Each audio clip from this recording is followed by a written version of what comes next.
बच्चों को दुआएं, बड़ों को सलाम। फ़िज़ा है मेरा नाम, you watching morning with Fiza 24 news पर। अच्छा नाज़रीन, आज जो है ना हज का सबसे अहम रुकन जो है ना वो वक़ूफ़ अरफ़ा जो है आज किया जाएगा। तमाम जितने भी आज़मीन हैं वो आज से प्रॉपर आगाज़ करेंगे इसका।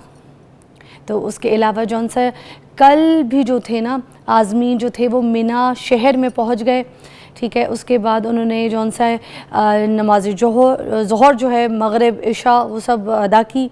उसके अलावा तिलावत कुरान पाक करते रहे, ठीक है। इस्तिग़फ़ार और तौबा में पूरी रात गुजारी उन्होंने। तो जिसके बाद आज जौन सा है ना वक़ूफ़ अरफ़ा के लिए ये जौन सा है ना अरफ़ात रवाना होंगे और तारीख़ी जो मस्जिद निमरा है वहाँ पर खुतबा हज सुनेंगे। वाह सुभान अल्लाह, एक ज़बरदस्त मुकाम है जहाँ पर वो जाएंगे। और मैं आपको बताऊँ ये बड़ी सादत वाली बात है कि अल्लाह ताला ने जो जो लोग गए इन लोगों को चुना और हज की सादत जो है उनको करने का मौका दिया और उनको हासिल हुई। अच्छा, सऊदी अरब की जो वज़ारती इस्लामी अमूर है ना, उन्होंने मैदान अराफात में मस्जिद निमरा में जितने भी तमाम जो उनसे चीज़ें हैं वो मुकम्मल कर ली हैं और खैर मकदम के लिए तैयारियां जो हैं वो कंप्लीट कर ली हैं। और जो तमाम हाज़रीन हैं जो हज के लिए गए हैं उनको इबादत के लिए एक पुरसुकून माहौल जो है वो वहाँ पे फराहम किया जाएगा। और मस्जिद में स्पेशली 1,25,000 मुरब्बा मीटर जो है उसके जो उसमें रकबा है ना उसमें कालीन बिछा दिए गए हैं। और माहौल को ठंडा रखने के लिए भी जो है ना 117 जो है ना वो स्प्रे वाले वो जो पानी वाले पंखे नहीं होते वो लगाए गए हैं और वो बड़ी ठंडी हवाएं फेंकते हैं, आपको पता है। तो जिसकी वजह से दर्जा हरारत जो है ना वो नॉर्मल भी हो जाती है, थोड़ी सी ठंडक आपको ठंडक फील होती है क्योंकि बड़ी गर्मी है, आपको पता है, क्योंकि ये गर्मी में है हज, आपको पता है। तो वहाँ पर ये इंतज़ामात जो अरब ज़मीन है आपको पता है वो बड़ी गर्म है, बड़ी गर्मी होती है वहाँ पर। तो ये सारे इंतज़ामिया जो वहाँ पर ये अरेंजमेंट की गई है ये बहुत अच्छी है। तो जितने भी हज करने के लिए लोग गए हैं तो उनको इस चीज़ की आराम जो है वहाँ पे दी जाएगी और उनके आराम का ख्याल रखा गया है, ये बड़ी बात है। हमारी दुआ से भी है कि जितने भी आज़मीन हज हैं वो बाखैरियत वापस अपने घरों को भी पहुँचें। और क्योंकि गर्मी जो है ना उसकी वजह से जो बुज़ुर्ग हज़रात हैं ना उनको बहुत ज़्यादा प्रॉब्लम्स फ़ेस करनी पड़ती हैं। हज जो है वो ज़रा मुश्किल होता है, इसलिए उम्रे की निस्बत अगर आप देखें तो हज मुश्किल होता है। इसलिए कैसे भी करके कोशिश करें, जवानी में अगर उम्रा हज कर लें तो आप कर सकते हैं, बुढ़ापे में जाके आप कर लेते हैं, मगर अल्लाह ताला हिम्मत देने वाला है, करते हैं आप, ज़ाहिर सी बात है, मगर थोड़ा सा मुश्किल हो जाता है। इसलिए कोशिश करें कि अपनी जवानी में उम्रा हज कर लें। आहा, चलें अब हम अपने प्रोग्राम की तरफ आते हैं। साथ साथ हम डिस्कस करते हैं कि आज हमारे प्रोग्राम में क्या क्या चीज़ें हैं और किन किन लोगों से हम आपको मदऊ करवाएंगे। सबसे पहले हम एक इशू जो है जिसको हम फेस कर रहे होते हैं उसके ऊपर बात करेंगे। कुर्बानी जब होती है ना नाज़रीन, स्पेशली ईद वगैरह के टाइम पे ना लोग जब कुर्बानी देखते हैं तो उसका ब्लड देखने के बाद ना बहुत से लोग ना फेंट हो जाते हैं, कुछ लोग चीखें मारते हैं, कुछ लोग तबीयत ख़राब करके बैठ जाते हैं, कुछ वॉमिट करते हैं, उनसे खून देखा नहीं जाता। और ये क्या साइकी है, इनको क्या मसला होता है, ये बीमारी है या कोई और मेंटल इशू है, और अगर इस तरीके की इश्यूज़ प्रॉब्लम्स हैं तो उसको कैसे ठीक कर सकते हैं। आज हमारे साथ मौजूद होंगे हसन आबिद साहब, ठीक है, उनसे हम बात करेंगे। और बिल्कुल मेरे साथ यहाँ पे खड़े हैं हसन आबिद साहब, आ जाइए जी। अस्सलाम वालेकुम, कैसी तबीयत है? वालेकुम अस्सलाम जी, I am very good, how are you? Great Hasan भाई, आइए।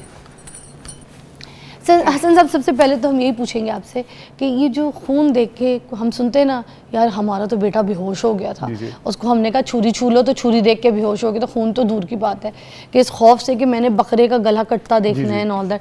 तो ये कोई बीमारी है, फोबिया होता है, ये क्या मेंटल सिचुएशन कुछ इश्यूज होते हैं, क्या होता है? मैं आपको बताता हूँ, देखिए फोबिया जो है ना वो एक्सट्रीम और इर्रेशनल बिहेवियर है towards any of the any situation. मुख्तलिफ तरह के फोबियाज होते हैं। जो ब्लड से रिलेटेड फोबिया होता है इसे कहते हैं हीमोफोबिया। अच्छा, इसका ताल्लुक कुर्बानी से नहीं है, ब्लड से है। सो अगर किसी से ब्लड नहीं देखा जा रहा तो उसे अपना भी ब्लड नहीं देखा जाएगा।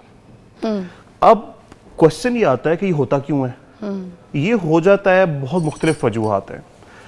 कभी हेरिडिटरी भी आ जाता है, यानी आपके फैमिली में चला आ रहा था, आपको हो गया, कोई ट्रॉमेटिक एक्सपीरियंस हो गया, आपने कोई एक्सीडेंट देख लिया तो हो गया, या फिर लर्नड बिहेवियर, जिसे हम लर्नड बिहेवियर कहते हैं, आपने सीख लिया, किसी को देखा आपने कि उससे हो रहा है, आप भी अडेप्ट कर लेंगे वो बिहेवियर।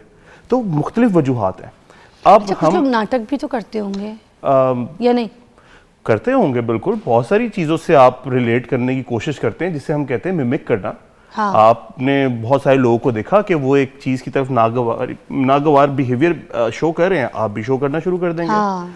बट क्या एक्चुअल में आपको हीमोफोबिया है, या आपको ब्लड से ऐसी प्रॉब्लम होती है कि इंटेंस बिहेवियर चला जाए, यहाँ तक कि आप बेहोश हो जाएं या आपको वॉमिट आनी शुरू हो जाए? तो मुख्तलिफ इसके लेवल्स हैं ना कि किस लेवल पे है वो फोबिया। अब दूसरा एक इसमें पोजीशन मैं आपको ये क्लियर कर दूं कि लोगों की पोजीशन जो है वो उसको रिलेट करेंगे कुर्बानी के साथ, जबकि कुर्बानी के साथ इसका कोई ताल्लुक नहीं है। हाँ, कुर्बानी में ये ज़रूर लोग कहते हैं, आजकल रिसेंटली मैंने बहुत ज़्यादा ट्रेंड देखा कि लोग कहते हैं आप कुर्बानी ना करें, आप किसी की शादी करा दें। ये एक बिल्कुल सेपरेट डिबेट है कि एक अल्लाह ताला ने एक आपके लिए आपके ज़िम्मे काम लगाया, आप कहें जी, लोग कहें कि नहीं हम ये नहीं करते, हम कुछ और कर लेते हैं। जैसे आप कहें हम नमाज नहीं पढ़ते, इस तरह करते हम कुछ और कर लेते हैं। ये एक अलग डिबेट है। बट अगर हम ब्लड के ऊपर स्पेसिफिकली बात करें तो ये फोबिया, ये हमारे साइकोलॉजी के अंदर बड़े अच्छे तरीके से इसको डिस्कस किया जाता है, और हमारे माशरे में इसके ऊपर ट्रीटमेंट भी किया जाता है, इसको मैनेज भी किया जाता है, ये ठीक भी हो जाता है। और ठीक कैसे होता है? आप छोटे बच्चे की मिसाल ले लें। जैसे एक बिल्कुल छोटा बच्चा जिसको ब्लड के बारे में कुछ नहीं पता, जब वो पहली दफ़ा ब्लड देखता है, आपके रिएक्शन को नोटिस करता है वो। आपका क्या रिएक्शन है? अगर पेरेंट्स भी डरे हुए हैं, वो भी डरना शुरू हो जाएगा। और अगर पेरेंट्स उसको एक्सप्लेन कर रहे हैं कि why we are doing this, हम ये कर क्यों रहे हैं, तो नेक्स्ट टाइम वो बड़े शौक से खड़ा होकर देखेगा।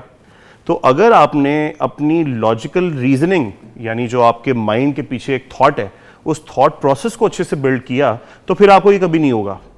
मगर अब हमारी जो यूथ है, अभी जो नई जनरेशन है, उनमें ज़्यादा, पुराने वक्तों में ऐसे नहीं होता था। मुझे नहीं याद मैंने अपने घर में कभी किसी को ऐसे देखा हो, रिश्तेदारों में देखा।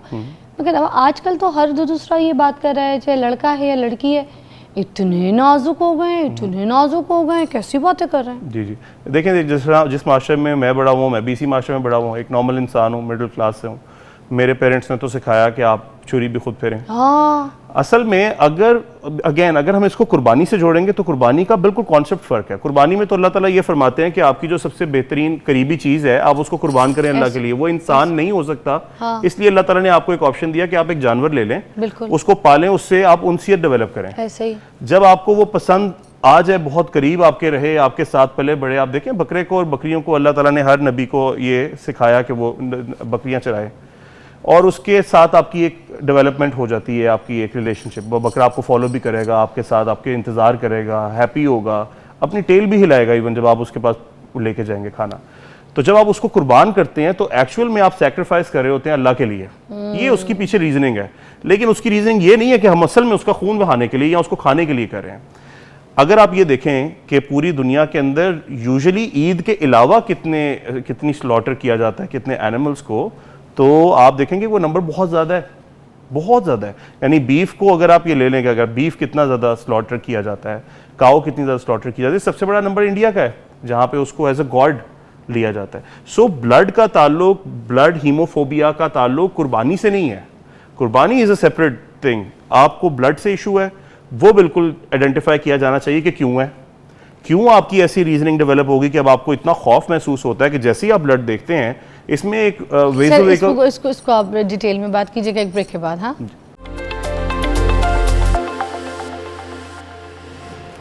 नाज़रीन, कुर्बानी का जैसी वो टाइम आता है तो कुछ बच्चे जो हैं फेंट हो जाते हैं, उनको बहुत फोबिया होता है, वो खून नहीं देख सकते। यूथ में आजकल की नस्ल, जो नौजवान नस्ल, उनको तो बहुत ज़्यादा इश्यूज़ हो रहे हैं, ठीक है, तो वो तो बहुत ही कमज़ोर दिल लोग हैं। तो इसका इलाज जो है आज पूछते हैं हसन साहब से। मुझे बताइएगा कि अब इस तरीके के लोगों के लिए जो सिचुएशन है उसको किस तरह से नॉर्मलाइज़ किया जा सकता है, क्योंकि लड़कों ने कुर्बानी तो करवानी है, देखनी है, और अगर लड़कियां भी देख रही हैं तो वो कुर्बानी है, देखें जो अल्लाह की राह में की जा रही है। इसमें फेंट होने वाली कौन सी बात है, उल्टियाँ करने वाली कौन सी बात है, इसका इलाज क्या है? अब देखें, इसका इलाज से पहले आपको ये समझना पड़ेगा होता क्यों है। ये एक इलॉजिकल थॉट है आपको खून से, स्पाइडर से, किसी भी चीज़ से फोबिया हो रहा है, हाइट से हो रहा है, पानी से हो रहा है, किसी भी चीज़ से हो सकता है। देखना पड़ता है कि देखना ज़रूरी ये है कि ये पहले समझना ज़रूरी है कि ये इलॉजिकल है, यानी इसके पीछे कोई ऐसी बेसिस नहीं है जिसकी वजह से आप ये कह सकें कि ये वाकई में को बहुत रीजनड लॉजिक है कि जिसकी वजह से हमें ये हो रहा है। सो आप जब एक इंसान को जिसको उसका नॉलेज नहीं है उसके बारे में एक्सप्लेन करेंगे, बताएंगे, जिसे हम अपने साइकोलॉजिकल लैंग्वेज में कहते हैं कि थेरेपी करेंगे, उसकी इरेशनल थॉट्स को रैशनल थॉट्स में कन्वर्ट करेंगे, तो उसके अंदर एक्सेप्टेंस आना शुरू होगी। फिर आहिस्ता आहिस्ता और तरीका फॉलो किया जाएगा, जैसे एक्सपोज करना टूवर्ड्स खून, ज़्यादा खून ना दिखाएं, थोड़ा सा दिखाएं। जैसे किसी को प्लेन में ट्रैवल करने का फोबिया, उसे लगता है वो गिर जाएगा, क्रैश हो जाएगा, तो पहले आप उससे जाके प्लेन में ना बिठा दें, पहले आप उससे बताएं कि प्लेन उड़ता कैसे, क्यों सेफ़ है, और क्या क्या इसमें इलेक्ट्रॉनिक्स सिस्टम्स और एवियोनिक्स यूज़ होते हैं कि ये सेफ़ है। तो उसे एयरपोर्ट ले जाएं, उड़ता हुआ दिखाएं, आहिस्ता आहिस्ता एक्सपोज करें टूवर्ड्स दैट स्पेसिफिक पोजीशन जहाँ पे उसे फेंटनेस हो रही थी। मैं बताने लगा था कि ब्लड के अंदर जो हीमोफोबिया या ब्लड से फोबिया होता है, इसके अंदर एक स्पेसिफिक जो है वो यूज़ होता है वेसोवेगल रिस्पॉन्स बॉडी का। ये इसमें एकदम ब्लड प्रेशर पहले बहुत ज़्यादा स्पाइक लेता है और फिर एकदम इतना डाउन हो जाता है कि लोग फेंट हो जाते हैं। ये इसका स्पेसिफिक ब्लड की तरफ रिस्पॉन्स है। आप अक्सर लोगों को देखेंगे कि उन्होंने कोई एक्सीडेंट जो है वो विटनेस कर लिया और वो फेंट हो गए। मैंने बताया जैसे कि इसकी जो वजूहात है उनमें भी कहीं ना कहीं आपको जाके यही चीज़ मिलेगी, कोई ट्रॉमेटिक एक्सपीरियंस होगा, कोई ना कोई ऐसी चीज़ हुई होगी आपके पास्ट के अंदर, या आपने किसी को देख के ये बिहेवियर अडेप्ट कर लिया है, तो उससे ये जनरेट हो रहा होता है। ये रिस्पांस ऑटोमेटिकली बॉडी जनरेट कर देती है, इसको आपको सोचना नहीं पड़ता। यानी ये जो फोबिया जिन लोगों को है, मैं ये नहीं कह रहा कि वो रियल नहीं है, वो रियल है, वो वाकई उस चीज़ को एक्सपीरियंस करते हैं, और मैं उसकी रीजनिंग बता रहा हूँ कि कैसे एक्सपीरियंस करते हैं, लॉजिकल तरीके से बता रहा हूँ कि ये ऐसे होता है कि ब्लड प्रेशर का स्पाइक होता है and then it goes down to a level जहाँ पे वो फेंट हो जाते हैं। इलाज क्या है? इलाज जैसे आपने पूछा, आप सबसे पहले उससे पूछें कि आपको सोच क्या आती है जब आप ब्लड देखते हैं। अच्छा। वो बताएगा कि मुझे ये सोच आती है, या वो बताएगा कि मेरा एक एक्सपीरियंस हुआ था, मैंने एक दफ़ा एक बंदे को देखा था, बहुत बुरे तरीके से एक्सीडेंट हुआ था, तो मुझे बार बार वो सोच आ जाती है। या वो आपको बताएगा कि एक्चुअली ना मैं जब से पैदा हुआ हूँ ना, तब से मैंने अपने पेरेंट्स को ऐसे ही डरते हुए देखा है, या मैंने अपनी मदर को देखा डरते हुए, या मैंने अपनी बहन को देखा वो फेंट हो गई थी, तो मुझे भी ऐसे लगता है मैं भी हो जाऊँगा। तो इस तरह की कोई थॉट होगी, सही है। उसको फिर आप जो है ना वो रैशनल तरीके से उसको चेंज करें उस थॉट को, उससे कहें नहीं बिल्कुल ऐसे नहीं होता। और अगर आपकी बहन फेंट हो जाती थी तो उनका भी यही रीजन होगा जो आपका है, कि जैसे आपने देखा उनको, उन्होंने किसी और को देखा होगा। सो आप अगर अपने ब्लड को देखें और आप ब्लड को रियल में देखें, जैसे मुर्गी ज़िबा करते हुए दिखाएं, मतलब ना सीधा बकरे के पास लेके जाएं, जो कि क्योंकि बकरा ये होता है ना कि बकरा तड़प रहा होता है जब आप उसको हिलाल करते हैं, तो आप जो है वो आहिस्ता आहिस्ता एक्सपोज करें टुवर्ड्स ब्लड और इंशाल्लाह ये ठीक हो जाएगा। अच्छा, कुछ लोग तो ऐसे हैं जो बच्चे, वो तो गोश्त उनके आगे रख दो ना कुर्बानी का, तो वो तो देख के वो कहते हैं हमने नहीं खाना, इसकी कुर्बानी हुई थी, इसमें से खून निकला था, हमने नहीं खाना। वो तो गोश्त में हाथ लगाते हैं, होता खून की वजह से है ना, क्योंकि उन्होंने खून ब्लड देखा होता है। हाँ। इसका सोल्यूशन ये बिल्कुल नहीं है कि आप उसको ब्लड दिखाना ही बंद कर दें। अच्छा। क्योंकि इवेंचुअली तो एक ना एक दिन वो अपना भी तो ब्लड देखेगा ना, हो जाता है आपको कोई ना कोई, इवन वैक्सीनेशन में कभी-कभी निकल आता है, करवाने पड़ जाते हैं, बिल्कुल ब्लड टेस्ट करवाना पड़ता है आपको। आगे जाके फिर आपकी आगे से जनरेशन आएगी, तो फिर आप उसको कैसे हैंडल करेंगे? तो आपको अल्लाह ना करे कभी ऐसी जरूरत पड़े कि आपको ब्लड देखना पड़े, लेकिन पड़ जाता है जरूरी। मतलब आप किसी को डोनेट ही करने जा रहे हैं, तो आपका ब्लड ऐसा है कि आप मतलब ओ नेगेटिव है, रेयर है, आपने किसी को डोनेट करना आप नहीं करेंगे क्योंकि आपको ब्लड के साथ फोबिया है। ये एक क्योरेबल मतलब ट्रीटेबल डिसऑर्डर है जिसको ट्रीट किया जा सकता है। कोई ऐसा मसला नहीं है कि आपके साथ ये हो गया है तो आप परेशान रहें कि भाई मेरे साथ तो ये मसला है, अब मैं बिल्कुल भी अपनी एक्टिविटीज़ रूटीन की कर ही नहीं सकता। अच्छा, अब एक और तरीके के बच्चे भी हैं जिनको ब्लड देख के बहुत मज़ा आता है, इंजॉय करते हैं, वो तो बस ब्लड देखने के लिए तड़प रहे होते हैं पूरी रात के, सबसे पहले कुर्बानी के लिए खड़े हुए होते हैं, छुरियाँ तेज़ हो रही होती है तो देख रहे होते हैं, उनको खून देख के कुछ एक्साइटमेंट हो जाती है। अब ये वाले जो बच्चे हैं, क्या इनके अंदर कोई बेहिसी है? ये किस तरीके से, कोई ये साइकी प्रॉब्लम तो नहीं है? क्योंकि ये थोड़ा सा ओवर रिएक्टिंग चीज़ें हैं जो आम बच्चे में हम लोग देख रहे हैं। ये देखना पड़ेगा कि उनकी सोच क्या है, यानी ये ब्लड के देख के जो एक्साइटमेंट है, ये सोच है क्या पीछे? अगर तो वो ये सोच है कि जी हम कुर्बानी को एंजॉय करेंगे, यानी कुर्बानी एक इवेंट है, हमारे यहाँ पे ईद के तौर पे सेलिब्रेट किया जाता है, जैसे छोटी ईद सेलिब्रेट की जाती है ईद उल फितर, ऐसे ईद उल अज़हा भी सेलिब्रेट की जाती है। मेरे अपने बच्चे भी पहले को बहुत ज़्यादा एक्साइटेड नहीं थे बकरों को देख के, लेकिन मैंने उसका तरीका ये निकाला कि पहले हम लेकर आते थे 1 दिन पहले, अब हम 5-6 दिन पहले ले आते हैं। तो 5-6 दिन पहले लाने से फ़ायदा ये हुआ कि उनकी एक वो देख रहे हैं बकरों को कि वो घर में हैं, वो खुल रहे हैं, वो जा रहे हैं, वो भाग रहे हैं, वो खेल रहे हैं, वो उनको खाना खिला रहे हैं बच्चे, तो उनके अंदर जो है वो एक्सेप्टेंस पैदा हुई। एक्सेप्टेंस पैदा होने के बाद अब वो एक्साइटेड हैं कि अब हम लेने भी जाएंगे, ख़रीदने भी जाएंगे, और फिर वो ज़िबा होंगे, फिर हम उनका मीट भी खाएंगे। अगर आपने अपने बच्चे को ये बताया कि हम ये क्यों कर रहे हैं और इसके पीछे रीज़निंग क्या है, ये क्यों ये इवेंट हुआ, ये इस्लाम में क्यों हुआ, अब हमें क्यों कहा गया ये करने के लिए, तो आप देखेंगे कि बच्चों के अंदर एक्सेप्टेंस बढ़ जाएगी। दूसरी वाली जो आप बात कर रही हैं, दूसरी वाली जो एक्साइटमेंट है, वो साइकोपैथोलॉजी की तरफ चली जाती है। वो फिर ब्लड को देखना, उसकी आइडिएशन के बारे में सोचना कि निकलेगा तो कैसे निकलेगा, ये ज़्यादातर आप देखेंगे साइकोपैथोलॉजिस्ट जो सीरियल किलर्स होते हैं वो अक्सर इस चीज़ को फैसिनेट होते हैं, इस चीज़ से रिलेटेड। ये हमने देखना है कि एक इंसान का ब्लड निकल रहा है तो वो कैसे तड़प रहा है, वो एक बिल्कुल डिफरेंट चीज़ है। लेकिन अगर हम नॉर्मलसी के अंदर और थोड़े से नॉर्मलसी के अंदर बात करें और हम ये कहें कि फोबिया तक ही अगर हम अपनी डिस्कशन को रखें, तो फोबिया के अंदर जो चीज़ें ब्लड से रिलेटेड आती हैं वो यहीं तक महदूद हैं कि आपको फेंटनेस होगी, आप डर जाएंगे, और उसकी रीजनिंग जैसे मैंने आपको बताया कि यहाँ तो वो लर्नड बिहेवियर है या वो ट्रॉमेटिक एक्सपीरियंस है या हेरेडिटरी है, चला आ रहा है, और वो ठीक किया जा सकता है, बेहतर किया जा सकता है उसको, कि इवेंचुअली आप अगली ईद के ऊपर जो है ना वो इतनी एक्सेप्टेंस पैदा कर लें कि आप जो है वो आसानी से अपनी जो रिलीजियस एक्टिविटी है उसको आप इंजॉय भी कर सकें और उसको पूरा भी कर सकें। अच्छा, कुछ बच्चों को चोट लग जाए ना, कोई घुटना फट जाए, ब्लड निकल रहा हो, तो उसको सूखने नहीं देते, उसको ज़बरदस्ती ना हाथ मार मार के खून निकालते रहते हैं, इंजॉय करते हैं अपनी ज़ख्म को भी ना, छीलते रहते हैं, हाथ में लग जाए, उंगली में लग जाए, घुटनों में लग जाए, वो उसका ना ब्लड इंजॉय करते हैं। तो ऐसी सूरत में भी क्या हमें माहिर नफ्सियात को दिखाना चाहिए बच्चों को? अगर तो ये एक्सपीरियंस बहुत ज़्यादा इंटेंस हो जाए और इंक्रीज़ कर जाए, इसकी इंटेंसिटी भी और इसकी अकरेंस भी इंक्रीज़ कर जाए, फिर जैसे मैं आपको एक मिसाल देता हूँ, आपने कभी तंबाकू वाला पान खाते हुए लोगों को देखा है? तो वो तंबाकू वाले पान में जो चूना डलता है उससे ज़ुबान कट जाती है। तो मैंने अपना ये मैं पर्सनल एक्सपीरियंस बता रहा हूँ कि मैंने एक तंबाकू वाले पान खाने वाले से पूछा कि आपको क्या मज़ा आता है, उसने कहा जो ज़ुबान कटती है ना उसका मज़ा आता है। तो बात यह है कि हर इंसान की अपनी एक फीलिंग है, हाँ, अपनी एक आपके जो ब्रेन के अंदर जो सेंसेशंस पहुंचती हैं जिस मैसेज के थ्रू, उसकी अपनी फीलिंग है। आप देखेंगे कि अक्सर आपने देखा होगा कि लोगों ने अपने हाथ पे कट्स मारे हुए हैं, ठीक है, उनको वो जो सेल्फ हार्म है वो उस वक्त एक इंजॉयबल एक्टिविटी लग रही होती है। कुछ लोग अपने जो हाथ है उसके ऊपर कट मारते हैं उस वक्त जब उसको बहुत कोई ट्रॉमेटिक एक्सपीरियंस हो रहा होता है या सेल्फ हार्म की टेंडेंसी उनके अंदर। कुछ लोगों को मज़ा भी आ रहा होता है, कुछ लोगों को शुरू में मज़ा नहीं आता, बाद में आना शुरू हो जाता है, उन्हें लगता है ये सेल्फ हार्म करना। अब जैसे ट्रिकोटोलोमेनिया है, ये बालों को खींचना है, बाल को जड़ से खींच देना।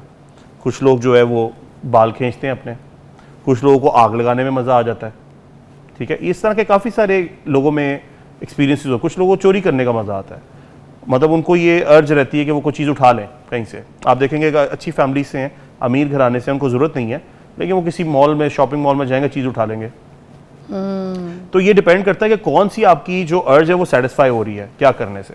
अगर आप देख रहे हैं कि बच्चे के अंदर चोट है, उसको वो रब कर रहा है और उसके अंदर से और खून निकाल रहा है, तो देखना पड़ेगा कि इसको क्या अर्ज हो रही है, उससे बात करें, बात करके समझने की कोशिश करें कि क्या वजह क्या है इसके पीछे जो ये कर रहा है। या बच्चे कुछ अगर हाइपर हैं, बात बात पे मार रहे हैं, पीट रहे हैं, मतलब ये नहीं देख रहे कि किस पोजीशन पे मैं दूसरे बच्चे को थप्पड़ मार रहा हूँ, मुंह पे थप्पड़ मार रहे हैं, हाइपरनेस है, तो उस सिचुएशन में भी फौरन जो है माहिर नफ्सियात से बच्चों को कराना चाहिए। ये जानना जरूरी है कि बच्चे के माइंड में थॉट क्या आती है जब वो कोई काम कर रहा है। अगर फॉर एग्जाम्पल उसने दूसरे बच्चे को मारना शुरू कर दिया और वो मारता ही जा रहा, रुक नहीं रहा, तो ये देखना कि ये अनकंट्रोलेबल जो बिहेवियर है क्यों आ रहा है। क्या इसने किसी को करते हुए देखा है, या इसके साथ हुआ है, या इसको किसी ने बताया कि ऐसा ही करना चाहिए। आजकल तो लोग मूवीज और ड्रामों से भी बहुत ज्यादा सीख रहे हैं ना, आपको पता है, जिस किस्म का कोई केस आता है ना मार्केट में या कोई इस तरह के माशी मसाइल जब मैं सुनती हूँ, तो मुझे पीछे बैकग्राउंड सबसे ज़्यादा जो दिखता है वो ये ड्रामे, ये फिल्में, ये इसी तरह की चीज़ें दिख रही होती है, जिसकी स्टोरी बोर्ड, जिसकी डायरेक्शन, हमारे एक्टर एक्ट्रेसेस भी अब चीज़ों को, स्क्रिप्ट को ना वैसे चूज़ी पिक करके नहीं काम करते, तो उसकी वजह से फिर माशरे में वो जो ड्रामा देखा जा रहा होता है वो लड़का वही बन जाता है। आपको पता है ड्रामों में क्या दिखाते हैं यहाँ पे, लड़का जो है लड़की पे तशद्दुद कर रहा है, मार रहा है, उसको ठुड्डे कर रहा है, सास जो उसको जलील कर रही है, नन जो है उसको गालियाँ दे रही है। तो जो माशरे में दिखा रहे हैं ड्रामों में वही घर में भी करना शुरू हो जाता है। हमारे तो यहाँ पे देखें वायलेंस दिखाया नहीं जाता टीवी के ऊपर। आप देखें कि वेस्ट में जितनी भी मूवीज़ होती हैं या कार्टून्स इवन होते हैं, वो उनके साथ एक एडवाइजरी, पेरेंटल एडवाइजरी लगी होती है कि ये 13+ वाला देख सकता है, ये 15+ वाला, इवन 3+ वाला कार्टून। अब देखें आप यूट्यूब वालों ने भी यूट्यूब किड्स अलग बनाया हुआ है, यूट्यूब अलग बनाया हुआ है। It's not for kids, it's for kids. जी बिल्कुल। और यूट्यूब किड्स के अंदर भी जब आप जाते हैं तो आपको 3 सेक्शंस मिलते हैं, प्री स्कूल, उसके बाद दरमियान का एडल्टहुड है, एडोलेसेंस है, ये आपको मिलते हैं कि आप डिफाइन करें कि आपको कार्टून्स भी कैसे देखते हैं। Exactly. तो अगर हमारे माशरे में तो खैर जो ड्रामाज होते हैं वो सारे होते हैं घरेलू मामलात के ऊपर, जो कि बच्चों को समझ में नहीं आएंगे। लेकिन अगर आप मूवीज़ देखें तो मूवीज़ में तो कोई ऐसी रिस्ट्रिक्शन नहीं है, मूवीज़ में तो बहुत कुछ होता है। जैसे इंग्लिश मूवीज़ हैं, अब अगर आप नेटफ्लिक्स लगा के देख रहे हैं, वो बड़े भी देख रहे हैं, बच्चे भी देख रहे हैं, तो यकीन करें कि आपकी अपनी कुछ और अंडरस्टैंडिंग होगी उस फिल्म को लेकर, बच्चे की कुछ और होगी। उसके लिए उसको हो सकता है रात को ख्वाब आने शुरू हो जाएं बुरे। अगर कोई हॉरर मूवी आपने लगा दी है तो आप तो हैंडल कर लेंगे एज एन एंटरटेनमेंट, बट बच्चा किसी और तरीके से हैंडल करेगा, मे बी वही रीज़न बन जाए उसका। True. Thank you so much Hasan भाई, बहुत अच्छा लगा आपको मधु करके, आपने बड़े अच्छे तरीके से हमें एलैबोरेट किया। और बच्चों को आस्ता आस्ता आदत डालिए कुर्बानी देखने की। जो कुर्बानी का ब्लड अगर निकल रहा है तो वो जस्ट एक नॉर्मल सिचुएशन में लें, उसको इतना उससे फेंट ना हो, डरे ना, चीखे ना, चिल्लाए ना, शोर। तो घर में आस्ता आस्ता प्रैक्टिस, जब बाप खड़ा हो तो छोटे जो बच्चे हैं वो साथ खड़े हों, तो फैमिली खड़ी हो तो वो देखें, तो फिर इजीली उस चीज़ को एक्सेप्ट करना शुरू कर देंगे। और अगर कोई ज़्यादा मसला है तो डॉक्टर से शुरू करें। Take a break.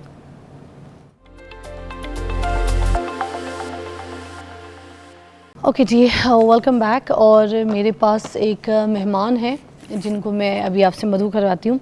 सिंगर हैं, सोशल मीडिया पे अपना नाम बना रहे हैं और बहुत अच्छा काम कर रहे हैं, कंटेंट अच्छा है, इनकी आवाज़ को लोग सराह रहे हैं। तो इसलिए आज यहाँ पे हमने इनको बुलाया है कि इनको ये प्लेटफॉर्म दें ताकि अपने जितने भी सॉन्ग्स हैं, जो प्रमोशन है वो कर सकें और आप तक अपनी आवाज़ जो है वो पहुँचा सकें। हमारे पास मौजूद है मुमताज़ अली। अस्सलाम वालेकुम। जी वालेकुम सलाम जी। अच्छा मुमताज़ साहब, कब से गाना गा रहे हैं? मैं कुछ 10 साल से जी। 10 साल से गा रहे हैं, तो सीखा था कोई बाकायदगी से, कुछ उस्ताद कोई? बाकायदगी से तो नहीं, लेकिन इंस्पिरेशन जो थी वो मेरी नुसरत फ़तेह अली खान साहब से थी। अच्छा। उनको काफ़ी ज़्यादा सुना, फिर उसके बाद जो हमारे मुल्क के लेजेंड्स हैं उनको भी काफ़ी मैंने थोड़ा। कौन कौन से? उसमें मेहंदी हसन साहब हैं, उसमें सजाद अली साहब हैं, उसमें राहत फ़तेह अली खान साहब हैं, फीमेल में जो है मैडम नूर जहाँ जी हैं, हुमैरा चन्ना जी हैं, ऐसी काफ़ी सारी। मेहंदी हसन साहब का कौन सा गाना आपको बहुत अच्छा लगता है? मेहंदी हसन साहब की एक गज़ल थी, रंजिश सही दिल ही दुखाने के लिए। तो हमें सुनाए ना, तो फिर आगे चलते हैं ज़रा। क्योंकि आपके तो आप इंस्पिरेशन भी है, उस्तादों में भी है। रंजिशें सही दिल ही दुखाने के लिए रंजिशें सही दिल ही दुखाने के लिए रंजिशें सही। आगे भी जाना। हाँ फिर हाँ जी। फिर से मुझे छोड़ के जाने के लिए रंजिशें सही दिल ही दुखाने के लिए रंजिशें सही। और नुसरत अली खान साहब को भी आप सुनते हैं? जी नुसरत। उनका भी हमें कुछ सुनाइए।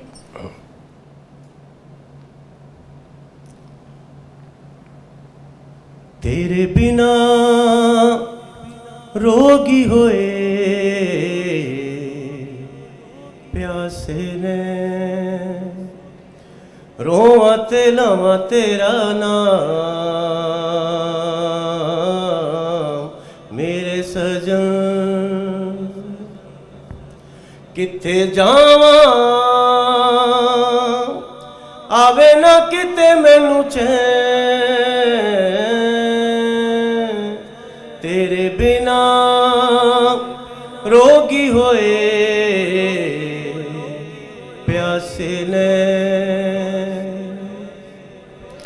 कदे तू रहिंदी सै मेरे कोल मैं करां याद नी कल्ले आउड़ी का के किथे गए ओ दिन किथे गईयां ने ओ रातां हंजुआं च भिज गईयां कई बरसातां चंगा नी कीता तोड़ के दिल मेरा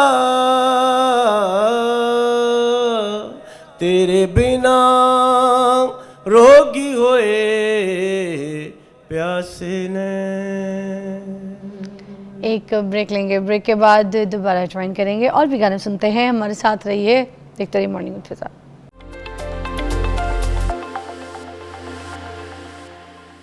welcome back. Mumtaz Ali singer जो है हमारे साथ मौजूद है। आपका अपना कोई गाया हुआ गाना है? जी मेरे अपने भी हैं जी। वो भी हमें सुनाए ना। हाँ मैं सुना देता हूँ जी। एक सैड है सॉन्ग, उसके मैं आपको चंद एक खुद लिखा आपने? जी खुद लिखा जी। सुनाइए। बदल लिया ने तू निगाहां वैरिया मिल गईयां तेरियां तलावां वैरिया सानू अपने लेखां उत्ते अपने लेखां उत्ते शक हो गया है तू साडा नहीं होना सानू पक हो गया है तू साडा नहीं होना सानू पक हो गया जी लांगे तेरे बिना फैसला ए दिल दा जिनू दिलों वद चाहिए ओ नहीं जे मिलदा हो जिनू दिलों वद चाहिए ओ नहीं जे मिलदा रात तेरा साडा अज तो तेरा साडा अज तो जा वख हो गया है तू साडा नहीं होना सानू पक हो गया है तू साडा नहीं होना सानू पक हो गया। नाइस, अच्छा लिखा है आपने, अच्छी कॉम्पोजिशन। मुझे बताएं आपको किसने कहा था कि आपकी आवाज़ बहुत अच्छी है, आपने गाना गाना है? कोई आपसे घर पे फरमाइश करता था, अम्मी की ख्वाहिश थी? एक्चुअली ऐसा तो कुछ भी नहीं था। और फैमिली फंक्शन में जब वो मेहंदी वाला इवेंट होता है तो वो सारे कज़न्स वगैरह बैठ के आपस में गुनगुनाते थे, तो वो फिर एक दो जो कज़न है, यार आपकी आवाज़ बड़ी अच्छी है। मैंने लेकिन मेरा कोई ऐसा कोई शौक नहीं था, लेकिन फिर वो जब थोड़ा इंसिस्ट किया गया तो मैंने कहा चलें थोड़ा एक्सपेरिमेंट करते हैं। सिंगिंग से हट के कुछ करते हैं, कोई काम करते हैं? नहीं अभी कुछ नहीं करती, मैं सिर्फ म्यूज़िक करता हूँ। तो अभी म्यूज़िक से आपने कमाना शुरू कर दिया? अल्हम्दुलिल्लाह मैं पूरी दुनिया घूम चुका हूँ जी मैं। अच्छा, हाँ जी, शोज़ कर रहे हैं अभी आप? शोज़, हाँ जी, यहाँ पे भी अपना वेडिंग शोज़ भी, फिर कंपनी शोज़ भी। अभी लास्ट में मैं कनाडा करके आया हूँ टूर, तो इंशाल्लाह अब नेक्स्ट जो है हमारा लाइनअप हो रहा है यूके के लिए। और किन किन मशहूर सिंगर्स के साथ अभी आप कर चुके हैं टूर काम? मैंने अब जो कनाडा में करके हूँ वो तकरीबन सारी नई टीम थी। अरशद महमूद साहब हमारे जो कनाडा से प्रमोटर हैं, तो उनके साथ किया है। अभी हम लोग जा रहे हैं रिसेंटली, मतलब जुलाई में जी। अच्छा, वो उसमें मज़र राही हैं, मेरे बहुत अच्छे दोस्त हैं, भाई हैं, बड़े से आर्टिस्ट हैं, उनके साथ हम लोग यूके का टूर कर रहे हैं। तो इंशाल्लाह फिर अगस्त का जो है वो प्लान है अमेरिका और कनाडा का जी। चलिए ग्रेट, बेस्ट ऑफ लक, काम कीजिए और इसी तरह से अपने जो लोग हैं, फैंस हैं, उनको लुभाइए, आपकी आवाज़ का जादू जो है वो जगाइए और आगे जाइए। ठीक है जी, बहुत शुक्रिया, thank you for your time. Will see you after short break.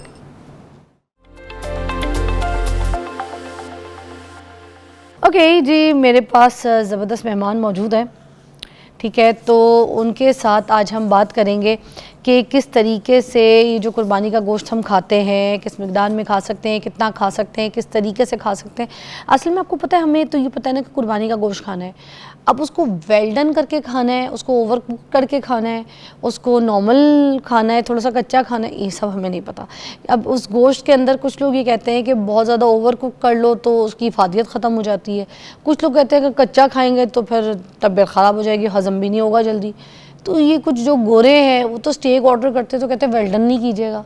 तो हम जो इन चीज़ों में फंसे हुए, हमें ये भी पता चलना चाहिए कि गोश्त को किस तरीके से पका के खाना है। और अगर कुर्बानी का गोश्त जल्दी ना गले, कुछ लोगों का कुर्बानी का गोश्त जल्दी नहीं गलता, तो उसके ऊपर फिर वो जानवर पे इल्ज़ाम देते हैं, जानवर ऐसा था, यूँ था, पता नहीं क्या था।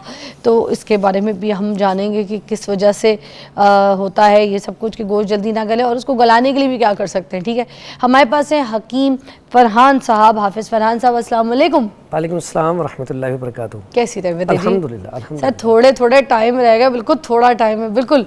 कल एक आखिरी शो है और फिर परसों ईद की सादत जो है ना, इंशाल्लाह सब लोग बड़े मज़े से मनाएंगे, खुशियाँ करेंगे। आज आपकी बेटी भी आई है, बहुत प्यारी सी माशाल्लाह, बिल्कुल आप जैसी, अल्लाह ताला के नसीब अच्छे करे, है बहुत प्यारी है माशाल्लाह। सही है, सेट है, ओके। देखिएगा, अब अपनी बाबा की बात है ज़रा हमारे साथ। हम ये पूछना चाह रहे हैं कि जो ईद का गोश्त है, कुर्बानी का गोश्त है, कुछ लोगों के पास ना जब पकने को आता है किचन में तो गलता नहीं है जल्दी, फिर गोश्त को जो है ना बोलते रहते हैं कि ऐसा बकरा था, यूँ बकरा था, तो उम्र उसकी ऐसी थी, तो ये थी, वो थी। तो क्या इश्यूज़ होते हैं? इसमें सबसे पहला जो इशू होता है वो ऐसा ही है कि जवान जानवर जो होता है ना, उसका जो गोश्त की भी ना सबसे पहले टेक्निक सीखें कि इसमें कैसा गोश्त ख़रीदना चाहिए या कैसा गोश्त कुर्बानी का होना चाहिए। अगर तो यंग जानवर है, जवान, उसका गोश्त खाना चाहिए। उसका जो कलर होगा ना गोश्त का, वो सुर्ख होगा, सफ़ेदी माइल, सुर्ख होगा, सफ़ेदी माइल। अगर जानवर बूढ़ा है तो उसका बिल्कुल सुर्ख कलर का गोश्त निकलेगा। अब वो गलने में टाइम वाकई लेता है। अच्छा, बूढ़े गोश्त का बिल्कुल ऐसा है। जो जवान जानवर का वो तो टाइम नहीं लेगा, जो बूढ़े जानवर का है सबसे बड़ी निशानी उसकी कि वो सुर्ख कलर में होता है, बहुत ज़्यादा सुर्ख कलर में होता है। अच्छा। और जो जवान होता है सुर्ख होता है लेकिन सफ़ेदी माइल, हल्का सा सफ़ेद, यानी कि कम सुर्ख होता है। अच्छा। और इसी तरह जो बीमार जानवर होता है उसका सुर्ख होता है लेकिन बिल्कुल कम, ज़्यादा वाइट होता है। ये चीज़ें याद रखें। गोश्त है, ये सबसे पहली टेक्निक है। अब उसके बाद फिर हम क्या करते मतलब आपके सामने इन तीन ऑप्शंस के गोश्त रख दिए जाए तो आप बता सकते हैं जानवर की उम्र भी, जानवर बीमार है, जानवर जवान है, ये तीनों आप बता ये तीनों बिल्कुल। जब गोश्त आपके पास कट के आए, वैसे तो आप खरीदते हैं तो सबसे पहले कोशिश करें यंग जानवर खरीदें, ठीक है। उसके बाद जब आप खाने पे आपके लेके आते हैं, जब गोश्त कुर्बानी का हो जाता है, उसके बाद देख लें किस कलर में है, तो उसको आपको पता चल जाएगा इसने गलने में कितना टाइम लेना है। फिर उसमें हमारे पास ऐसी चीज़ें हैं, इंशाल्लाह आज दिखाएंगे कि कौन सी चीज़ में डाली जाए तो जिससे ये जल्दी गल जाता है। लेकिन इसमें क्या करना है कि ये टेक्निक सीख लें, इसमें सबसे पहले आपको पता हो। दूसरा, जब हम कुर्बानी का गोश्त करते हैं उस वक्त भी बाज़-औक़ात जानवर डर जाता है, ठीक है। बाज़-औक़ात बहुत सारे लोग होते हैं तो वो खौफ में आ जाता है, ठीक है, उसकी वजह से भी ये मामला होता है। तीसरा, जब हम ज़िबा करते हैं उस वक्त भी उसका कुर्बानी का जानवर डर जाता है, खौफ में आ जाता है, मुझे ये बात समझ नहीं आई, लॉजिक क्या? अच्छा, उससे क्या होता है कि एक जब डर और खौफ की हालत में जानवर ज़िबा होता है तो खून की सर्कुलेशन, ग्लाइकोजन जो है वो कम हो जाता है, जिसकी वजह से क्या होता है गोश्त का जो मज़ा होता है ना वो कम हो जाता है। आपने अक्सर देखा होगा कि जानवर जब ज़िबा हो गया था तो कई लोग कहते हैं इसका जायका इतना अच्छा नहीं था, हाँ, बाज़-औक़ात कड़वा था। उसकी बुनियादी वजह बाज़-औक़ात ये होती है जब कर रहे होते हैं ज़िबा तो उसका ब्लड अच्छे तरीके से बाहर नहीं आता, गरम गरम ही लोग उसको ना जल्दी जल्दी करके उसका गोश्त बना के पकाना शुरू कर देते हैं। जब आप कुर्बानी करते हैं, आपने उसको ज़िबा किया, ज़िबा करने के बाद उसे ठंडा होने दें, जब उसका खून का फ्लो सारा ख़त्म हो जाए उसके बाद उसको फिर करें, फिर उसके बाद उसे पकाना शुरू करें। तो फिर क्या होगा, आपका गोश्त गलेगा भी सही, उसका टेस्ट बड़ा अच्छा होगा, ठीक है। जब टेस्ट अच्छा होगा तो खाने में भी ज़बरदस्त होगा। तो दूसरी बात है इसमें यह है कि हम गोश्त तो हमें खाना चाहिए लेकिन बसियार खोरी का भी ध्यान रखना चाहिए कि जो बसियार खोरा सबसे ज़्यादा अमवात इस वजह से होती है कि ज़्यादा खाना खाने की वजह से, ठीक है। तो इसलिए यहाँ पे गोश्त खाएं लेकिन एक तरतीब के साथ। आप बाहर जाए ना तो लोग खाते हैं 1 से पीस उन्होंने खा लिए उसके मटन के या बीफ के, हम तो माशाल्लाह पाव आधा किलो, किलो 1.5 किलो भी एक टाइम पे खा जाते हैं। किसी भी चीज़ की ज़्यादती जो है वो नुकसान की तरफ जाती है, तो ये चीज़ हाथ हमें ज़रूर रखनी चाहिए। तो अच्छा। गोश्त को गलाने के लिए इंशाल्लाह यहाँ पे आपको वैसे चीज़ें तो लोग दिखाएं। पपीता डालते हैं ना गलाने? पपीता, कच्चा पपीता, पक्का नहीं, अच्छा। कच्चा पपीता जो है उसे लगा के रख दें, उससे बड़ी जल्दी गल जाएगा। इसके साथ एक कचरी होती है, कचरी, ठीक है, कचरी पाउडर जो है उससे भी ज़्यादा तेज़ है। अच्छा। आप कभी भी कोई चीज़ नहीं गल रही, आप कचरी पाउडर डाल दें, फौरी तौर पे देखें सबसे बेहतरीन, फिर उसका साइड इफेक्ट जायका तो नहीं खराब अच्छा करती? कैसी बात, उसका टेस्ट भी अच्छा है, फिर खाने में जल्दी हजम भी होगा, ठीक है, डाइजेस्टिव सिस्टम भी ठीक। ये नहीं कि ऑटोमेटिक उसका दिखा दे, आपके पास पड़ी है कचरी, क्योंकि आप वो- बात कर रहे हैं तो साथ साथ हो जाएगी है। वो ढूंढनी पड़नी है जरा, अभी निकाल के आपको दिखा देते हैं। अच्छा हाँ, ठीक है, वो कचरी, निकालनी क्योंकि पड़ेगी। मैं कह रही हूँ बात हो रही है साथ, अगर हाँ, ऊपर पड़ी है तो मैं दिखा दें कि कचरी देखता क्या हूँ होती है, ऊपर इसमें क्योंकि ना। अच्छा कचरी के साथ जायका आप कह रहे हैं बिल्कुल भी खराब नहीं होगा, बिल्कुल है ना? साहब, और ये बेहतरीन चीज है कचरी जो है, हाँ। इसके लिए ना, और हम मैंने ये करते हैं कचरी का फिर पहली ना, मर्तबा सुना है ये, हाँ, इससे हम पहले ना मुझे नहीं अक्सर पता औकात मसाला जात जो है ना वो भी गलत डाल देते हैं, जिसकी वजह से भी हम मसाला जात जो बाहर के इस्तेमाल करते हैं उसकी वजह से भी ये बहुत बड़ा मसला बनता है। था। मतलब ज्यादा मसाले, डब्बे के मसाले जो पैकिंग वाले आते हैं, अगर वो डाल देते तो उसकी वजह से भी गोश्त नहीं गलता। भी उसकी वजह से गलना नहीं, उसकी वजह से ना इसकी अफादियत, ये देखें जी, ये आगे कचरी, ये इसे कहते हैं ये कचरी, ठीक है, ये है। तो अब इसको डालना किस हिसाब इसको से? पाउडर करके बड़ा आसान सा, घर में जो आपके पास मशीन होती है, जूसर मशीन, उसमें वो मसाले वाली भी ग्राइंडर होती है छोटी सी, उसमें ग्राइंड कर लें और ये थोड़ा सा डाल लें आप। ये फसलों में बहुत ज़्यादा होते हैं, पाकिस्तान में इसे ना आम पंजाबी ज़बान में चिब्बड़ भी कहते हैं, चिप्पड़, ठीक अच्छा है। हाँ तो समझ गई इसको- मैं क्या है, ठीक हाँ, है। इसको कचरी भी कहती हैं। ठीक तो है। ये गोश्त को गलाने के लिए बेहतरीन, और ये खुद भी बहुत ज्यादा जो सफूफ होते हैं ना हाजम, जिससे खाना हजम होता है, जिसको हम फकी वगैरह कहते हैं, उसमें भी ये डलती है, इसलिए कि डाइजेस्टिव सिस्टम को ठीक करती है, खाना बड़ी जल्दी हजम कर देती है। अच्छा, तो ये जो है ये इसको ना भूलें, मतलब आपके गट हेल्थ के लिए काम करती है। बेहतरीन है, बेहतरीन अरे है, इसको वाह, आप याद वाह, रखें। वाह, वाह। ठीक है, कचरी दिमाग में रखिएगा। अब ये एक नई चीज़ भी बताइए। हम एक ब्रेक लेते हैं, ब्रेक के बाद वापस आएंगे तो ये मज़ीद और चीज़ें आपको दिखाएंगे भी, कुछ नुस्खे भी पूछेंगे, और जो दांत में बोटियाँ फंस जाती है ना, उसका एलोपैथिक तो इलाज हम पूछ रहे होते हैं, मगर घर का नुस्खा क्या है और फौरी नुस्खा क्या है जो आपको आपके किचन से मिल जाए और आप फ़ौरन उससे फ़ायदा हासिल करें, वो भी ज़रूर पूछेंगे। तो जो जो कुर्बानी का गोश्त खाएंगे उनके अगर दांत में बोटी फंस गई तो करना क्या है, बताएंगे ब्रेक के बाद। ये हकीम फरहान साहब हमारे साथ मौजूद है और आज हमें बताएंगे ये सारे नुस्खे, जिसमें सबसे पहले तो मैं पूछना चाहती थी कि अगर हम बकरीद में भी गोश्त खाते हैं, ठीक है, उसकी बोटी अगर हमारे दांत में फंस जाती, बड़ा गम में तकलीफ होती है, बहुत दर्द होता है, चीखें मारे होते हैं, तो इसके लिए क्या इलाज है, क्या तरीका है? जी बिल्कुल, इसमें उलझन बहुत ज़्यादा होती है, क्योंकि गम स्वाइल कर इरिटेट जाता होता है उसमें। बेहतरीन हाल है कि आप जो ब्रश करते हैं ना, वो ब्रश लें सादा, उसके ऊपर पेस्ट ना लगाएं, अच्छा, सादा ब्रश लेके पानी में लगाएं, वैसे सिर्फ ना ब्रश करें, उससे फौरी तौर पे बोटी निकल जाती है। ये बड़ा आसान सा कुलिया है, अच्छा, और कितने ही पेशेंट ये इसके ऊपर अमल किया, अल्हम्दुलिल्लाह हम खुद भी घर में यही करते हैं, और बेहतरीन तरीका है। उसके बाद बाज़ ऐसे होते हैं जिनको खाना खाने के बाद ना कोई चीज़ लग जाती है, स्वेलिंग हो जाती है, या दांत कमज़ोर है, सोजिश हो जाती है, या दांतों के अंदर दर्द, ये दर्द होता है, उसके लिए बड़ा बेहतरीन है कि आप 1 कप गर्म पानी लें, गर्म पानी, उसमें थोड़ा सा नमक मिलाएं, उसकी कुल्लियाँ करें। उसकी कुल्ली करने से क्या होगा कि आपकी वो स्वेलिंग जो सोजिश है, रेशा, वो कम हो जाएगा। उसके बाद तो अगर नमक कितना लेना है? थोड़ा सा आधी चम्मच ले लें, काफ़ी है 1 कप में। इतना ज़बरदस्त है, आप करेंगे, आप कहेंगे इतना ज़बरदस्त फ़ायदा है कि फौरी तौर पर रिलीफ मिल गया। वाह। उसके बाद फटकड़ी लेके थोड़ी सी, ये फटकड़ी वाइट कलर की होती है, नमक देखें, नमक आम सादा लेना है, ठीक ये है। नमक सादा लेना है, ठीक है। 1 कप गर्म पानी में आधा चम्मच नमक मिला के उसकी कुल्ली करनी है। ऐसे अफराद जिनके स्वेलिंग हो गई है, सोजिश हो गई है, और उसके साथ साथ रेशा भी है, तो इसकी वो कुल्लियाँ करें, इंशाल्लाह सुबह शाम करें 3-4 दफ़ा, अल्लाह के हुक्म से ठीक हो जाएगा मसला इंशाल्लाह। उसके और बाद ये ये फटकड़ी है, फटकड़ी इतनी ज़बरदस्त चीज़ है दांतों के लिए। अब आपके स्वेलिंग और सोजिश है, लेकिन साथ दर्द भी हो रही है, तो इसके लिए बेहतरीन है कि आप फटकड़ी थोड़ी सी पानी के अंदर घोल लें, घोलने के बाद इसकी कुल्ली 1-2 दफ़ा कर लें, फौरी तौर पे ये उसको सक कर देती है। अगर दर्द हो रही है, दर्द उसकी फौरी तौर पे फटकड़ी खत्म। पानी में घुल जाएगी बस। जल्दी, कितनी हाँ, देर थोड़ी में? सी, ये तो फौरी तौर पे, अगर पानी गर्म है तो 1 मिनट लेगी, 2 मिनट घुल तो जाएगी। इतना कोई पीस काफी हाँ है? जी, बस काफ़ी है। तो इसके आप कुल्लियाँ करें, अल्लाह के हुक्म से इंशाल्लाह आप दुआएं देंगे, फौरी तौर पे आपको रिलीफ सर मिल जाएगा। फिटकरी क्या काम करती है? फिटकरी जो है फौरी तौर पे जहाँ पे भी इन्फेक्शन हो, एक तो ये मुंह के जो छाले होते हैं अक्सर, उसके लिए कुछ नहीं है आपके पास, यही पानी में घोल के तो आप 2 कुल्लियाँ कर लें 3, अल्लाह के हुक्म से 1 दफ़ा या 2 दफ़ा करें, छाले मुंह से खत्म हो सर, जो जाएगा। बच्चों के मुंह में भी छाले पड़ जाते हैं, बिल्कुल, ठीक है, उसके लिए खाते भी- पीते कुछ नहीं तो उनको भी करा उनको भी करवा सकती हैं। अच्छा। उनके लिए तो वैसे वो चूंडी, आपने शायद सुना हो, वालदा से नाम, तो पहले औरतें ना चूंडी बना के रखती थी। हाँ। उसमें होती थी कूजा मिश्री, कौल डोडे, सब्ज इलायची, हाँ। ठीक है, तो वो 3-4 चीजें वो पाउडर करके ना रखी जाती थी घरों में, हाँ। ठीक है, तो वो भी बड़ी बेहतरीन है, ठीक है। ठीक है। उसमें कौल डोडे हैं और उसमें कूजा मिश्री है, ठीक है, ये और सब्ज इलायची है, ठीक। ये 3 चीज़ें हैं। उसमें आप ग्राइंड करके रख लें, बेहतरीन रिजल्ट है उसका। आप उसमें जो है मुंह के छालों के लिए सिर्फ बच्चों के ऐसे लगाएंगे, मीठी होती है, बच्चे खा भी जाएंगे तो कोई मसला नहीं। छाले ठीक भी है, हिल कर बेहतरीन जाएंगे। है, ठीक वाह। है। अच्छा, अब हमें ये बताइएगा कि वो जो आप कह रहे थे ना कि गोश्त जब गल जाए तो उसको तरीके से खाएं, तो क्या अब हम गला हुआ गोश्त खाएंगे तो ही हमें उसकी इफादियत मिलेगी, या फिर हमने उसको बहुत ज़्यादा अगर ओवर कुक कर लिया तो लोग कहते हैं कि नहीं उसमें फ़ायदा नहीं है, तो ये जिसमें हम फंसे में इसका बता दें।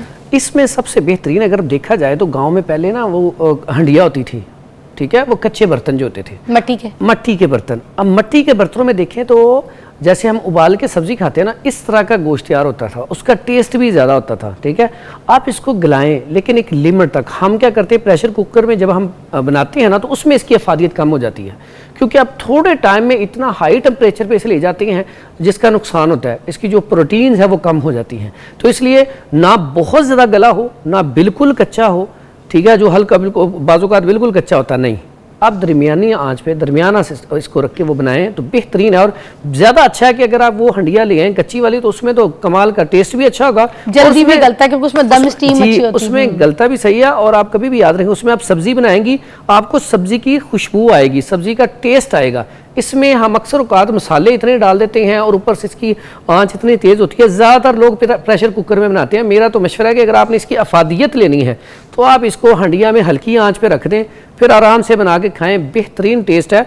मैं कहता हूँ जो बकरे का गोश्त है, ऐसे अफराद जो बीमारी से उठते हैं या बहुत ज़्यादा कमज़ोर होती हैं, नकाहत होती है, एचबी उनका कम होता है, तो बकरे का गोश्त उनके लिए नेमत है। उन्हें चाहिए कि ये बकरा ईद पे वो ज़्यादा खाएं, ठीक है। यानी कि अगर आप वो खाना खाते हैं तो रोटी कम खाएं और वो सालन ज़्यादा खाएं, तो उससे क्या होगा 3-4 दिन में आप देखेंगे एनर्जी लेवल आपका कितना अच्छा हो जाता है। Really? जी। अच्छा, एक आदमी, एक शख्स, ठीक है, जो इतना एक्सरसाइज नहीं करता या जिम नहीं जाता, तो उसको आप लोग क्या रेकमेंड करते हैं कि हफ्ते में कितनी मरतबा जो है वो प्रोटीन का इस्तेमाल कर ले गोश्त की सूरत में? गोश्त जो है मैं समझता हूँ हफ्ते में 1 से 2 दफ़ा करना चाहिए, लेकिन हमारी चूँकि आदत ये हैं जो हम बड़ी ईद पे भी गलती करते हैं, बहुत सारे लोग के खाना एक तो बहुत ज़्यादा खा लेते हैं, साथ उससे बड़ा नुकसान क्या करते हैं कि खाना खाने के साथ साथ फुल ठंडा पानी या कोल्ड ड्रिंक, अगर ठंडी ना हो तो पीते ही नहीं है। तो ये अब आपने गोश्त खाया, मटन है, बीफ है, उसके ऊपर से आपने जब ठंडा पानी या बोतल पिया ना, तो ये जो कोलेस्ट्रॉल वाला मरीज़ है वो तो फंस गया, उसका तो कोलेस्ट्रॉल ज़्यादा हो जाएगा, ठीक है। तो फौरी तौर पे ठंडा पानी ना पिया जाए, बल्कि इसकी जगह पे अगर दही की लस्सी, बेहतरीन है कि आप दही की लस्सी सुबह गोश्त खाने से आधा घंटा पहले पी लें या खाना खाने के बाद पी लें। वो क्या करती है, खाने को हजम करती है। सर, ज़्यादा फैटनिंग तो नहीं हो जाएगा? लोग ये भी तो डरते हैं कि कहीं मोटापा ना हो जाए, हम मोटे ना हो जाए। अब इसमें भी अच्छा, कैसी बात है, आपने गोश्त कभी भी खाना हो, आप साथ देखें, पहले जब शादी होती थी तो जहाँ पे सालन होता था साथ दही होता था, उसमें जीरा होता था, ठीक है, दही ज़रूर होता था। आज वो दही नहीं होता, रायता, उसमें काफ़ी सारी चीज़ें आ गई हैं, लेकिन सिर्फ आप दही और उसके ऊपर वो जीरा डाल के, हल्की सी काली मिर्च डाल के साथ वो गोश्त के साथ खाएंगे तो गोश्त तो हजम बड़ी जल्दी हो जाएगा। और दही का मिजाज जो है मुफर्रे है, ये दिल को भी सुकून पैदा करता है, दिमाग को भी, और ओवरऑल स्टमक के लिए बड़ी बेहतरीन चीज़ है। अगर आपने इतना ज़्यादा गर्म गोश्त खाया तो उसके साथ अगर आप दही साथ ले लेंगे तो आप तो एक तो खाना अच्छे तरीके से हजम हो जाएगा। एक ऐसे अफराद जिनको गोश्त खाने के बाद दिल की धड़कन तेज़ हो जाती है, घबराहट, बेचैनी और गुस्सा बहुत ज़्यादा, क्योंकि गोश्त जो है प्रोटीन ज़रा, इससे इंसान के अंदर गुस्सा बहुत ज़्यादा आता है। जो लोग गोश्तखोर होते हैं उनके अंदर गुस्सा बहुत जाता है, वो जोशीले होते हैं, ज़रा गुस्सा ज़्यादा होता है। तो इसलिए साथ दही का इस्तेमाल कर लिया जाए तो बेहतरीन है कि अच्छा, मेरे घर में जैसे जो मेरी बच्ची हैं मेरे पास, तो वो तो गोश्त नहीं खाती। वो कहती है हमें तो डॉक्टर ने मना कर दिया, हमारे मैदे का मसला है। और वो बेचारी कब से जो बच्ची हैं, मुझे लगता है कि उनके लिए बहुत अभी ज़रूरत है गोश्त, ठीक है ना, 19-20 साल क्या उम्र होती है, बिल्कुल। ये तो वो एज होती है जिसमें आपको गोश्त की शदीद ज़रूरत है, प्रोटीन आपको चाहिए। मगर पता नहीं वो कौन से ऐसे डॉक्टरों के पास जाती हैं, मुझे नहीं पता, जिन्होंने उनको कहा कि तुम्हारा मैदा ख़राब है तो तुम लोगों ने ना गोश्त नहीं खाना। वो बेचारी 9-8-10 साल से गोश्त नहीं खाती, नहीं चखती, ठीक है, मछली नहीं खाती, तो तुम चिकन की थोड़ी सी को बोटी ले लेंगी और फिर उसके बाद यही अगर गोश्त की बोटी चख लेंगी तो फिर उनको कोई फोबिया भी हो गया अब शायद, तो वो वॉमिट भी करना शुरू कर देती हैं और उनको ना तबीयत वाकई ख़राब हो जाती है।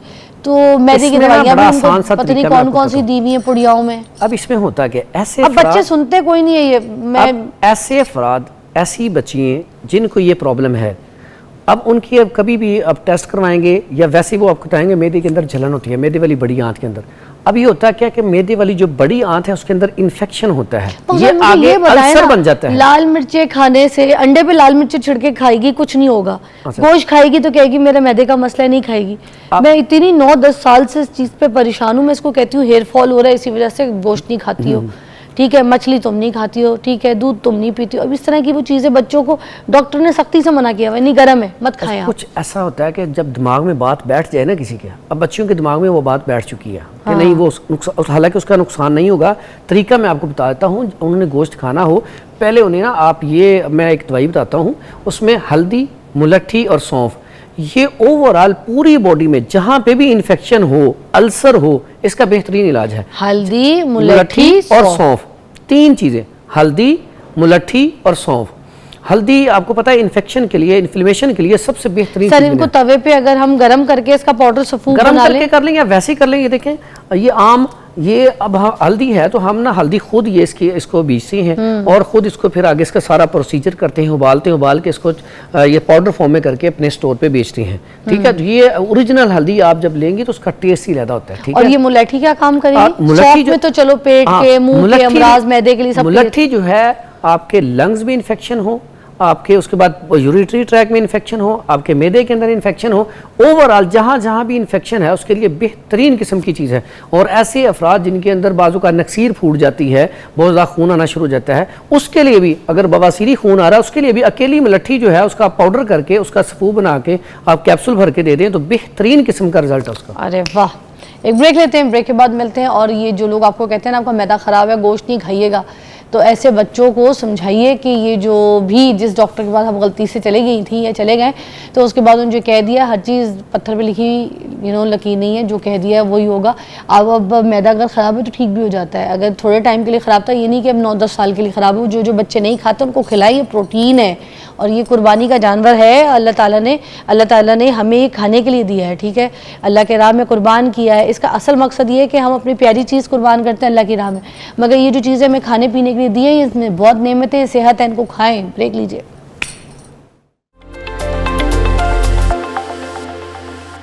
Welcome back. अच्छा जी, ज़बरदस्त सफूफ तो उन्होंने हमें बता दिया, जिसमें हल्दी, ऑर्गेनिक वाली आंबा हल्दी, और उसके साथ उन्होंने हमें बताया मुलैठी और सौंफ, इनको हम मिकदार लेके पाउडर बना के पीस लें और रख लें, ठीक है। इससे आपने बताया कि हमारे जो इसमें आंबा हल्दी ना इस्तेमाल, आम हल्दी। अच्छा, आंबा नहीं हमने इस्तेमाल इसमें, इस नुस्खे में तो ये जो किचन वाली हल्दी है, हाँ किचन वाली हल्दी, लेकिन आप साबुत लेके पिसवाई करवाएं। अच्छा, साबुत लेके पिसवाएं, ओरिजिनल हो बस, आंबा नहीं इस्तेमाल, आंबा नहीं इसमें इस्तेमाल करनी। अच्छा, और मैंने ब्रेक में जो है ना वो जो मैं जिन लड़की की बात करी थी मैंने उनसे इनकी बात भी करा दी, आपने यही वाला नुस्खा उसको भी दिया है। आपने कहा मुलट्ठी जो इन्फेक्शन भी खत्म कर देता है, और कुछ भी है बच्चियों को गोश्त खाना है ना, खाना चाहिए, क्योंकि इससे बाल मजबूत होते हैं, हड्डियाँ मजबूत होती हैं, दांत मजबूत होते हैं, खून की जिनका एचबी कम है, हम कहते ही सिर्फ ये है कि तला भुना गोश्त खाएं, एचबी पूरा हो जाएगा। अच्छा, फिर कौन वो लोग हैं जिनके लिए गोश्त बिल्कुल मना होता है? अब ये कुर्बानी का जानवर है, कुर्बानी हो गई है, आप किन लोगों को कहते हैं कि भाई इस बंदे ने नहीं खाना, ये गोश्त नहीं खा सकता? उन किन लोगों? सबसे पहले नंबर पे ऐसे लोग जिनका क्रिएटिनाइन और यूरिया बढ़ा हुआ है, यानी कि गुर्दों के मरीज। अच्छा, अब क्रिएटिनाइन और यूरिया ये 1.1 तक तो चला जाए खैर है, लेकिन जब ऊपर चला जाए तो 5 तक भी उसको ब्लड प्रेशर हाई रहता है, मेडिसिन पे रखते हैं ना, जब 5 क्रॉस हो जाए तो डायलिसिस पे आ जाता है। अच्छा, तो ऐसा पेशेंट जब वो गोश्त खाएगा तो उसका क्रिएटिनाइन फौरन बढ़ जाएगा। ऐसा पेशेंट जो है वो गोश्त खाए ही ना, अगर उसने खाना है तो उसमें सब्जी शामिल करके बकरे का गोश्त, मटन खा सकता है, वो भी थोड़ा सा कद्दू या तोरी टिंडे इसमें शामिल करके। उसके बाद वो क्या करे कि वो ना ये बखड़ा होता है, खार खस्क भी कहते हैं, इसका पानी को 1.5 लीटर बना ले, थोड़ा सा ये डाल के, तो ये पानी पीता रहे। सर शक्ल दिखाइएगा इसकी। ये थोड़ा सा 1.5 लीटर पानी में बना के ना, तो ये जो है ये इस्तेमाल करता रहे। इससे क्या होगा, जो क्रिएटिनाइन और यूरिया है उसकी मिकदार बढ़ेगी नहीं। ठीक है, हाँ ठीक है। ये देख लेंगे, ये कांटे कांटे बने हुए। हाँ जी बिल्कुल। इसको भकड़ा ये फसलों को खराब करता है, लेकिन इंसानी सेहत के लिए, मैंने पहले भी एक प्रोग्राम ना इसका आपने बहुत ज़्यादा वो लोगों ने उसके ऊपर कमेंट भी किए थे, ये बहुत सारे लोगों को फायदा हुआ था। अच्छा, ये आपने मुझे पहले ये किडनी के लिए भी है, एलर्जी के लिए भी है, बेहतरीन कमर दर्द के लिए। पहले ना हमारे जो बाओजदाद थे, माएँ हमारी ये पंजीरी या पांडा बनाती थी, उसमें ये हल्का सा फ्राई करके ज़रूर डालती थी, क्योंकि ये कमर दर्द के लिए बड़ा बेहतरीन है। अच्छा हाँ, लेकिन ये किडनी के लिए तो और ज़बरदस्त किस्म का रिजल्ट है इसका। ठीक है, तो ये आम रूटीन में भी इस्तेमाल वो ऐसे भी पाउडर बना के खा सकते हैं। ये बेहतरीन है। मैं समझता हूँ कि अगर इसको साथ लिया जाए, इसके साथ ना खार खस्क 50 ग्राम और इसके साथ सूंड जिसको हम अदरक खुश्क कहते हैं 50 ग्राम, ये 2 चीज़ें इसके अंदर शामिल कर दें। और असगंधा गोरी, उसको आशुगंधा भी कहते हैं। अच्छा। आशुगंधा, ये 3 चीज़ें अगर 50-50 ग्राम लेके इसका पाउडर कर लें, ऐसे अफराद जिनका L4 L5 का इशू है, या ऐसी मेरी बहनें बेटियाँ जिनको इंजेक्शन लगता है जब सी सेक्शन होता है, ऑपरेट के दरमियान कमर में इंजेक्शन लगता है, उनके लिए इतना ज़बरदस्त किस्म का नुस्खा है। 1/2 टीस्पून सुबह लें, 1/2 टीस्पून शाम को लें, नीम गर्म दूध 1 गिलास के साथ। यकीन करें वो दूसरे तीसरे दिन कहते हैं कि कमर में दर्द ख़त्म हो गया है, और L4 L5 वाले जो है उनका भी पेन रिलीफ हो जाएगा। और पट्ठों में खिंचाव, जोड़ों में दर्द हो, तो ये अकेला एक नुस्खा काफ़ी है। उसकी बुनियादी वजह, इसमें अल्लाह ताला ने नेचुरल स्टीरॉइड पैदा किए हुए, नेचुरल जो अल्लाह की तरफ से हैं। उसके बाद सूंड, अदरक जो है वो इतनी कमाल की चीज़ है, आपको पता है खून की सर्कुलेशन को तेज़ करती है, स्टमक के लिए बेहतरीन है। उसके साथ साथ आशुगंधा ऐसी चीज़ है जिसके बारे में किताबों में लिखते हैं जो बड़े तबीब थे कि इसको अगर कोई सूखा दरख्त हो ना, खुशक, उसको 1 महीना लगाते रहे ना तो वो भी हरा हो जाता है। यानी कि उसके इतने फ़वाइद हैं, आप उसको नेट पर सर्च करें तो बेशुमार फ़वाइद हैं, बेशुमार उसके फ़ायदे हैं। ठीक है, ऐसे अफराद जो मोटे नहीं हो रहे हैं तो उसका इस्तेमाल शुरू कर दें, मिल्क शेक में मिला के या दूध में मिला के, जिस्म फरबा होना शुरू हो जाएगा। इंडिया में बहुत लोग इस्तेमाल करते होते हैं, वहाँ पे तो बड़े एड्स भी देखे। इंडिया में अश्वगंधा का इस्तेमाल बहुत ज़्यादा है। ठीक है, तो बड़ा इलाज लोग करते हैं अश्वगंधा से, और खाते भी हैं। और ये क्रिएटिनाइन के अलावा, इनके अलावा ऐसे अफराद जिनको गोश्त खाते ही पेचिश लग जाते हैं, मोशन लग जाते हैं, ऐसे अफराद को चाहिए कि वो सुबह नाश्ते में ना तुखम बालंगू, ये बड़ी आसान सी चीज़ है, तुखम बालंगू रात को दूध में या पानी में भिगो दें, सुबह इसको पिए। इससे क्या होगा, लुब्रिकेशन पैदा हो जाएगी। जहाँ पे आपके आंतों में इन्फेक्शन है, जैसे हम किसी चीज़ का लेप करते हैं ऊपर, मरहम पट्टी करते हैं, तो ये मरहम पट्टी का काम करता है। अच्छा। उससे क्या होगा, आंतों में इन्फेक्शन कम हो जाएगी। दूसरा जो मैंने अभी नुस्खा बताया वो इस्तेमाल करें, उसके बाद ऐसे अफराद इस्तेमाल कर सकते हैं। दूसरा, अक्सर औकात हम क्या करते हैं, अनार खाते हैं, अनार सेहत के लिए बहुत अच्छा है, लेकिन छिलके फेंक देते हैं। हमें चाहिए कि अनार खाएं, लेकिन उसके छिलके जो हैं वो खुशक कर लें और संभाल लें, छाँव में खुशक करके। ये देखें, ये अनार का छिलका, इसके फ़वाइद इतने ज़बरदस्त किस्म के हैं। ऐसे अफराद जिनको ईद पे, बकरा ईद पे या वैसे पेचिश लग जाते हैं, पेचिश लग जाते हैं, उनके लिए इसका पाउडर करके सिर्फ अकेले ही खिला दिया जाए तो फौरी तौर पे रुक जाते हैं। अगर इसके साथ, ये फ्री की चीज़ें हैं, इनके ऊपर खर्चा नहीं है। जामन देखिए हम खाते हैं, उसकी गुठलियाँ, तो उसकी गुठली रख लें, उसकी गुठली क्या करें, खुशक कर लें। ये जामन की गुठली लें और ये अनार का छिलका लें, दोनों 50-50 ग्राम लेके इसका पाउडर कर लें, घर में रखें। अक्सर बच्चों को पेचिश लग जाते हैं तो आप एक चुटकी उन्हें खिला दें। सिर्फ जामन की गुठली क्या करेगी? जामन की गुठली पेचिश के लिए हाबिसुद्दम है, ये उसके लिए बेहतर खून को भी रोकती है और इस पेचिश को भी रोकती है। जो ऐसे कभी कोई गज़ा ऐसी खाई गई जिससे पेचिश लग गया, और बच्चों को तो अक्सर लगे रहते हैं, तो आप एक चुटकी खिला दें। जामन की जो गुठली है वो कोई शुगर का भी इलाज करती है? मैंने इसका बड़ा, आप अच्छा कैसी बात है, ये बड़ी ज़बरदस्त बात बताई। ये जामन की गुठली अगर खुशक करके इसके कैप्सूल भर लें तो बेहतरीन है ये शुगर पेशेंट के लिए।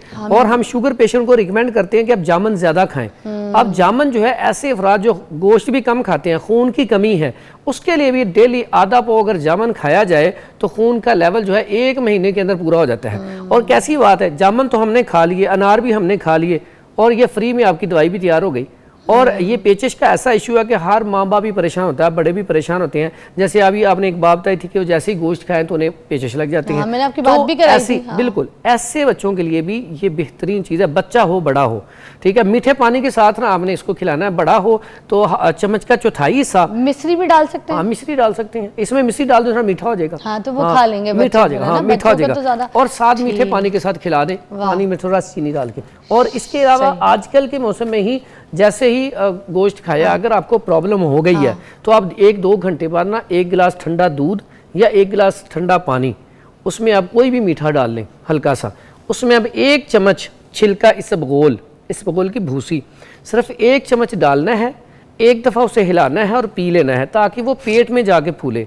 ऐसे अफराद जिनका पेट दर्द बहुत ज़्यादा होता है, जैसे गोश्त खाया पेट में दर्द हो गई, कोई ऐसी चीज़ खाई पेट में दर्द, और वॉशरूम जाते हैं पेट में दर्द होती है, फ़ौरन भाग के वॉशरूम में चले जाते हैं, ऐसे अफराद के लिए इतना कमाल का है इसे आप। लेकिन ऐसा नहीं करना कि इसको 1 चम्मच पानी में भिगो के रख दें, काफ़ी देर तक भिगोया रहे, नहीं, डालना है, 1 दफ़ा हिलाना है, फ़ौरन पिला देना ताकि अंदर जाके ये फूले, ताकि ये जो है ना पहले पानी में उसको लई नहीं बनाना, हाँ, गोंद। बिल्कुल, यहाँ पे तो बिल्कुल। वो गोंद बना देते हैं चिपकाने के लिए, जो आप इस्तेमाल करते हैं। ब्रेक के बाद मिलते हैं, स्टे ट्यून।